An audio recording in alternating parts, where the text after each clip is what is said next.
Bonsoir à tous. Donc aujourd'hui je vous parle des tarifs des ACM et des colonies. Le dernier conseil a donc été l'occasion pour Monsieur Desmond d'avancer quelques points de l'ordre du jour qui étaient prévus au conseil de fin mars, je vous l'expliquais dans la précédente vidéo, donc les tarifs des ACM et des colonies. Encore une fois, nous avons dû expliquer à cette majorité les difficultés contextuelles que nous vivons aujourd'hui. Il semblerait que nous ne vivions pas dans le même monde. Pourtant, la crise est partout, tous les tarifs augmentent et que fait la majorité? Pour les centres de juillet, elle maintient les tarifs augmentés en 2022. Pour rappel, on a quand même subi 480% d'augmentation en 2022. Et il faudrait bientôt dire merci aux élus majoritaires parce qu'ils ne les ont pas augmentés cette année, malgré la hausse du coût des matières premières. Pour le séjour en camping, à Palavas-les-Flots, c'est aussi plus cher. Pour rappel, le tarif journalier a pris 15% en 2022 et il reprend 15% en 2023.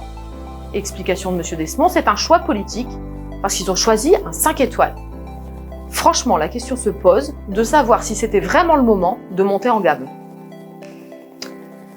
Nous avons rappelé que toutes les familles sont impactées par les hausses. Or, seront privilégiés par ces tarifs soit ceux qui ont les moyens de payer, et c'est tant mieux pour eux, soit ceux qui sont déjà aidés avec les bons VACAF ou ceux qui ont de très faibles revenus. Mais ceux qui n'ont déjà droit à rien, ils se reconnaîtront, ils devront se saigner encore pour offrir des vacances à leurs enfants.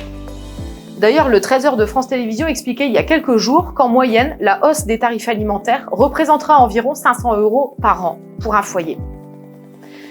Nous avons dû rappeler quand même à la majorité que certaines familles sautent aujourd'hui des repas ou divisent leurs morceaux de viande pour pouvoir se nourrir. Alors oui, il y a des gens qui mangent pour moins de 2 €. Et certains même qui ne mangent pas du tout. Et malheureusement, nous en verrons de plus en plus.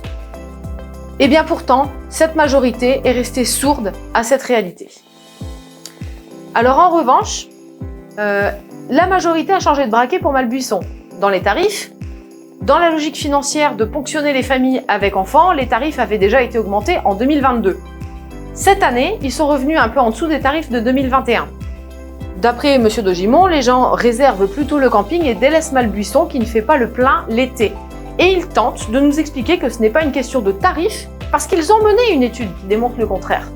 Étude qui n'a évidemment pas été transmise au conseil municipal et dont on peut même douter de l'existence.